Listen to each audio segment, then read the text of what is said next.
So when we talk about the idea of depression or anxiety, and I kind of brought that notion to you that depression is about when we think about the past, which is unchangeable, can't change the past, but when you think about the past and it brings to your mind all those circumstances, remember people, topics, and the situation, I'm thinking about that person, and while I'm thinking about that person, this topic is now being brought freshly into my mind because that circumstance that happened, bring it all together. So we re-experience those negative emotions. And every time you re-experience those negative emotions, you relive them.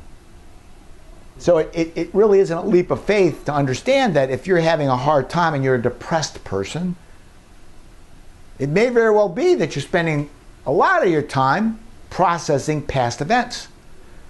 I've got a book written, and I have a notion there about stop squirrel caging. Squirrel caging, you know. It's a term I made up. It sounds good, doesn't it? But if you ever seen a hamster running in a cage, he can exhaust himself. Be hungry, be thirsty, ready to take a nap. He's not going anywhere.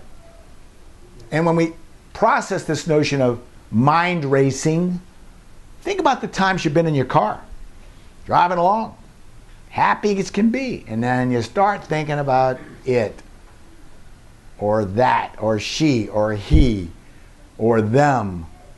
And there, as you're driving your car, you're drifting into that place, and it's vivid. Vivid. You feel every part of it. You hear the words. Your mind is awash in the emotions of that thing that occurred. You know, earlier I talked about meditation. Remember that? Talked about creative visualization, about creating your mind's eye a place that's restful and enjoy it, and while you're enjoying it, find relaxation. Wait a second, I just gave you another image, didn't I? About how you took a person, a topic, and a situation, and you created it in your mind to such a degree that it's so emotionally enveloping you're re-experiencing it. Wow. So if I can put meditation, positive meditation, out there in myself, if you will, and experience good endorphins, norepinephrine and dopamine and serotonin, the same chemicals that people love to see in your biochemistry when they give you a pill. I mean, that's often what the medical profession does. We give you something to manipulate your neurotransmitters so you feel good. And we induce feeling good. But what happens if I'm inducing you in this idea of a good experience, but you don't quit thinking about it? Well, obviously, when you come off the medication, you're right back where you started from. And that's why sometimes people say, look, medication's great if you're going to therapy. But if you're just taking medication and you're not working on this fundamental problem, spinning, driving your car, thinking about it, them, she, whatever it is, then you really haven't done anything. And so when we get to this notion of stop reliving the past, there's also another side of it, and that is the idea that you spin into the future. Reliving the past, negative past experience, depression, spinning the future about all the things I need to do, all the things that could happen, all the things that I'm responsible for that aren't done today, the uncompleted tasks, whatever they might be, and you wake up in the morning, and even though you're still tired as your mind begins to spin about all the things you got to do, you are out of bed and running. And unfortunately, a lot of people habitually spin about what they got to do. And so even when they go to bed at night, they're trying to get that restful place. Oh man, I can't wait. Oh my God, I got this. And they can't get to sleep. They're dead tired, so tired that they just can't move, lay down in bed. Ah, this feels good. Ah, I'm so glad to be here. And then, oh yeah, no, I got it. Tomorrow when I get up, I got to make that phone call right away. And I just remembered I didn't call them back. I left that paperwork on my desk. Oh my God, I'll never make... You see what's happening? And all of a sudden, your heart that was slowing down and your respiration that was slowing down for you to get to that restful place is all of a sudden... and you're alive, man. I can't sleep. You know? You can't sleep. And now you're laying in bed and you're hot and you're, I'll just turn a TV on. Most people have TVs in the bedroom. That's even worse. Okay? So there we are. That idea of present moment focus. How do I get present moment focus? I want to talk to you a little bit about meditation because meditation is so important. Now, there's a meditation style for each of us. And I would like you to explore the different types of meditation. But if by chance you find one, and I like one that I really do, it's the idea of self-talk. And I focus on my breathing, I focus on slowing down my breathing, I focus on, listening. I have music that I really enjoy during this meditative process. I have a process that I work through to get me into this nice place.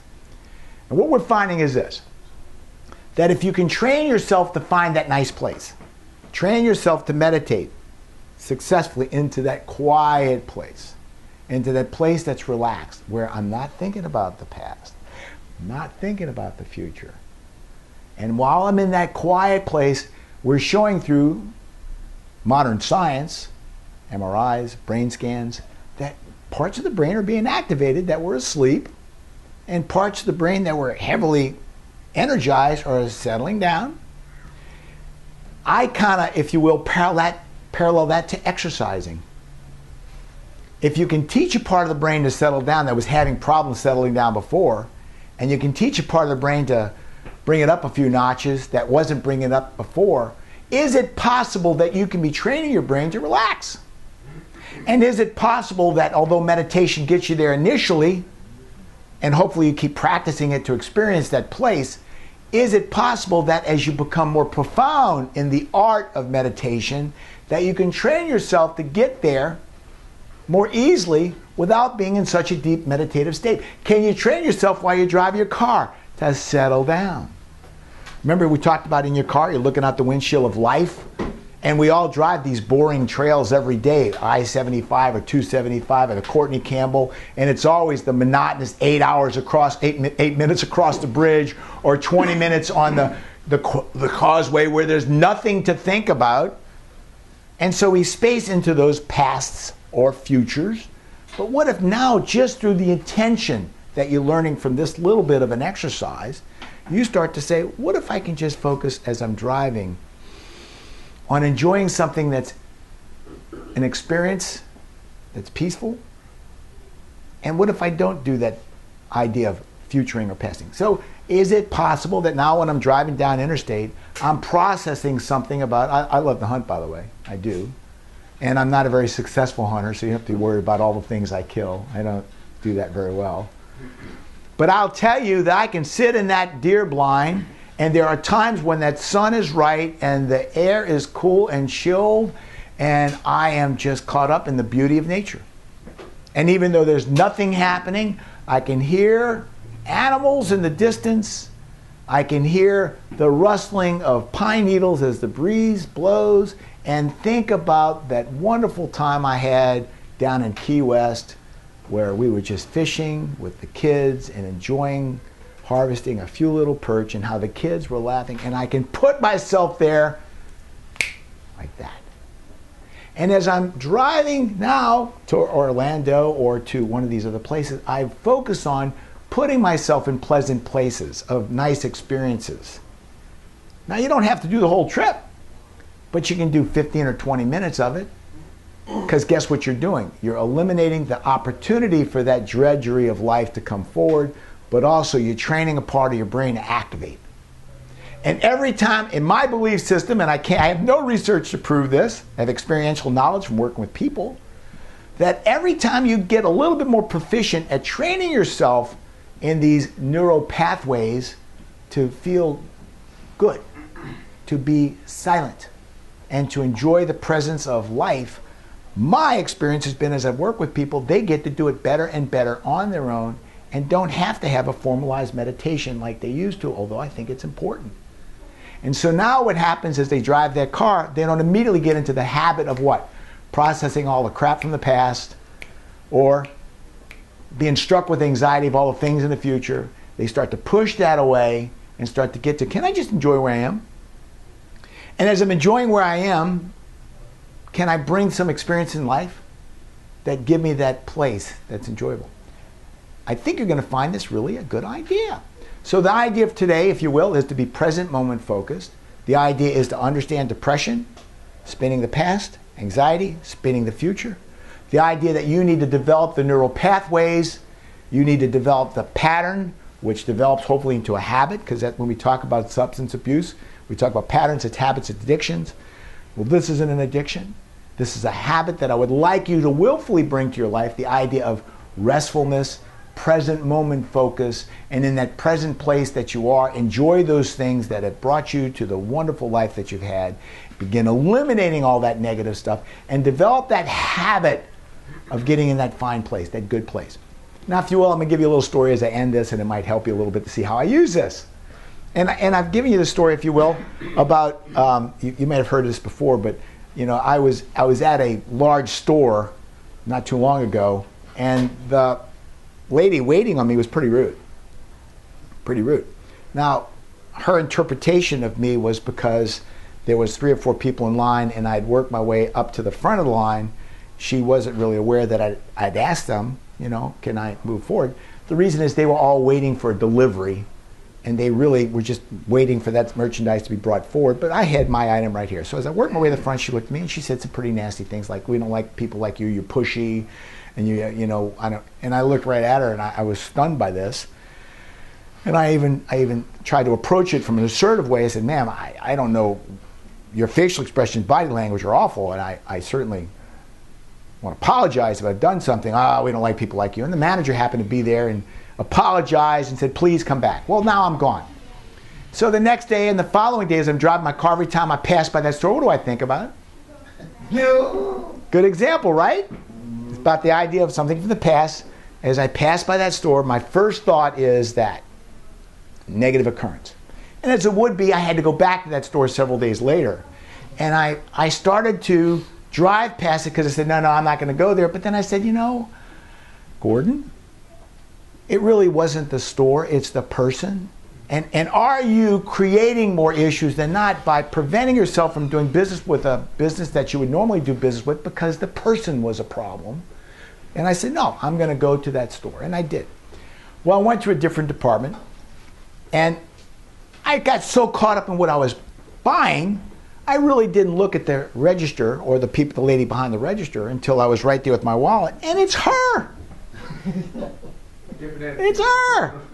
She didn't even recognize me because I had a different attire on. That day I had a t-shirt on and I was working in the yard. I was pretty grubby. This day I had my tie on. Didn't even recognize. Yes, sir. How are you, sir? Can I help you, please? If you fill out this survey, sir, let us know how we're doing. We'd love this $500 possible award if you fill out online, whatever. And I looked at her and I walked out the door and I got to my car. Because actually 2 things had occurred. One, through thought stopping, I didn't allow myself to relive that past experience. Through thought stopping. Through assertiveness, moved myself into that store because it really wasn't about her. It was about I enjoyed that store. But then as I'd made space, as that person was now in front of me, she didn't remember me either. Wow. A whole different solution now. All that negative energy's gone. That past reflected memory, gone. Finished. Why? It's resolved. It's over. But would I have been able to do that had I not applied some of these ideas about not thinking about the past? Of course, she contributed by not remembering me, and that was an accident on her part. But gosh, think about that idea about every moment from the past that you bring up to the present moment, you relive it. You heard me say that the brain can't tell the difference between a memory of a past negative event happening right now. Well, it's over. That negative energy is gone. I have no ill will towards that store or that lady. It's gone. It's resolved. It's finished by just being in the present moment and allowing yourself for new opportunities. Now, another guy that went through this program a few weeks ago came up to me and said this to me. He said, you know, I had gotten into a pretty negative argument at a football game with somebody, and as the season went on, I would occasionally think about that argument because I'd go to tailgate parties or whatever. Now he was caught up in the last game, I guess, with the Seattle Seahawks, and you know that was a pretty big game, and how they won in the last 4 minutes, and they were all caught in joy, screaming and yelling, and he had to back up because one of the guys he was jumping up and down with was the very guy he got into a bad argument with a month before. And he caught himself later and said, God dang, man, you know, if I had thought about that, I don't think I'd have been as open to that positive experience Probably would have stayed away, but I completely forgot about it. And now here we are jumping up and down, and it's gone, it's over. Because afterwards he said to the man, said, you know what happened a few weeks, I really apologize and I'm sorry about that. And with that, wow, healing. It's finished, it's over. So sometimes we got to work to put this stuff out of our mind. And for today, I want you to look into this idea of meditation. Look into this idea of getting to a present place, a quiet place. Apply it to your life. Try to work it. And I think you're going to find it really is something that's beneficial.